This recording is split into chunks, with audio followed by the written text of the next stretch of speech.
প্রশ্ন দিয়েছে, কেউ উঠে গেলে আমি আর করবো না। এই কই যায়, কই যায়, বসো।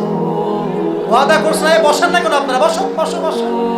ওয়াদা করেছো যার লা ঈমান আলা লিমান লা ঈমান আলা, যার কথা ঠিক নাই তার ঈমানের ঠিক নাই।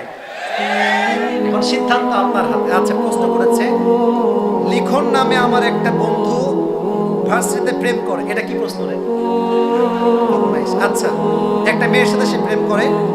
আমি বন্ধুকে বললাম ইসলামে প্রেম করা হারাম। সে আমাকে উত্তর দিল পবিত্র প্রেম করা ইসলামে নাকি বৈধ আছে। তো আমার প্রশ্ন হলো এই বিষয়ে কোরআন কি বলে? এই পবিত্র প্রেম মানে কি রে? এটা তো আমি জানি না ভাই। মাথায় রাখবেন, before get married you can't get involve yourself with any kind of হারাম রিলেশনশিপ। বিয়ের আগে কোন প্রেম পবিত্র প্রেম হতে পারে না। উদয় একখান মাইরে দিস, তুমি বিশ্বাস করে ফেলছো। শোনেন, বিয়ের আগে কোনো প্রেম জায়েজ নেই। যেই প্রেম আপনি করবেন বিয়ের পরে আপনার বইয়ের সঙ্গে করতে হবে। ঠিক কিনা বলেন? আরো জোরে বলতে হবে ঠিক কিনা? আর তুই বন্ধুকে বেশি একটা বুঝাস না ভাই, ওর ব্রেন অলরেডি ওয়াশ হয়ে গেছে। ওরে লাঠি দিয়ে পিটানো ছাড়া আর কোনো উপায় আমার কাছে নাই মনে হচ্ছে।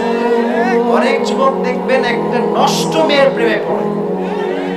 তা আমরা যারা বন্ধু বান্ধব আছি আমরা তো কল্যাণকামী, তাই না? কল্যাণকামী না আমরা? আমরা বলি যে ভাই তুই যাস না, ওইদিকে আগাস না। আব্বা আম্মা হাতে পায়ে ধরে বলে আমার এই দাঁড়িয়েই লাগবে। এ আছে না, এরকম ছেলেপেলে আছে না?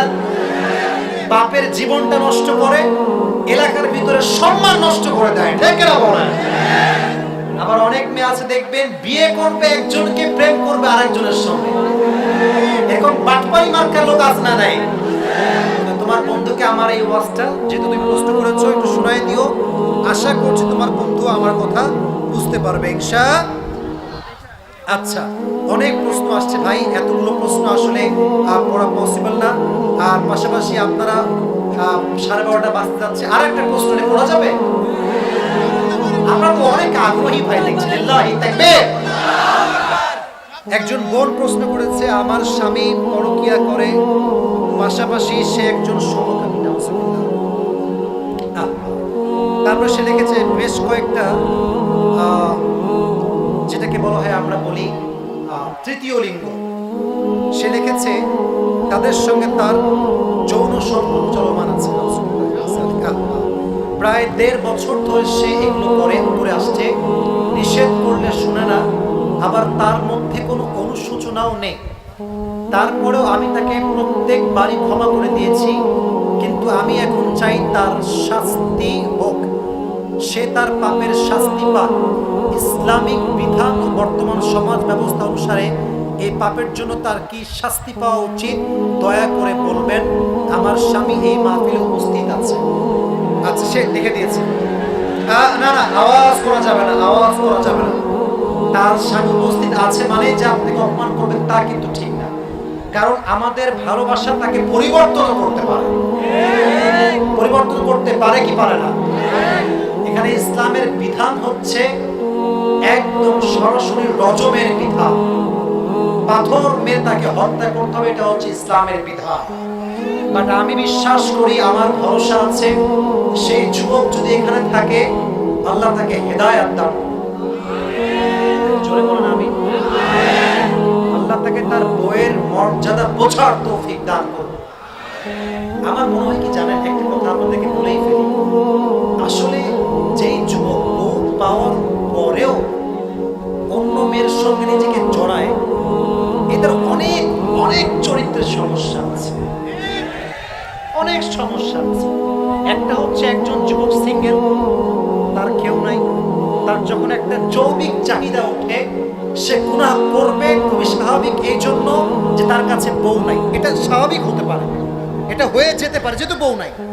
বাট যার কাছে বউ আছে, হালালভাবে উপায় আছে, তবুও সে যদি এই কাজ করে, এটার চেয়ে জঘন্য পাপ আল্লাহর জমিনে আর কিচ্ছু হতে পারে না।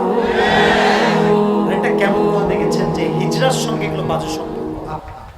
যে পুরুষের এই সমস্ত থার্ড লিঙ্গের প্রতি আসক্তি আছে, তার ভেতরে সমস্যা, এই অন্তরের সমস্যা, এই অন্তরের সমস্যা।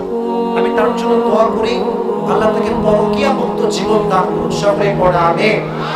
আর আমি তার স্ত্রীকে বলবো, যদি আপনার স্বামী তওবা করে ফিরে না আসে, এলাকার ময় মুরব্বী যারা আছে, এই যে অনেক আমার সম্মানিত ব্যক্তিবর্গ আমার বাম পাশে দেখতে পাচ্ছি আমি, ওনাদেরকে অবগত করবেন, ওনারা অ্যাকশন নেবেন। যদিও তাতেও যদি সে ঠিক না হয়, তাহলে আপনাকে সর্বোচ্চ পরিমাণে অ্যাকশন নেওয়া লাগবে, ঠিক কিনা বলেন? তো সেই স্বামীকে আমার পক্ষ থেকে বিনীত আবেদন, প্রিয় ভাই, শুধরায় যান, ভালো হতে দিন লাগে না।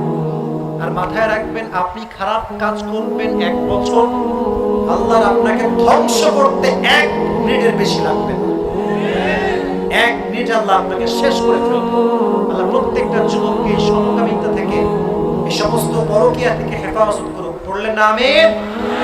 আল্লাহ এই পাবনার ফরিদপুরের মাটির প্রত্যেকটা যুবককে 5 ওয়াক্ত নামাজি যুবক হিসেবে কবুল এবং মঞ্জুর করে নেই। সকলে পড়া আমিন।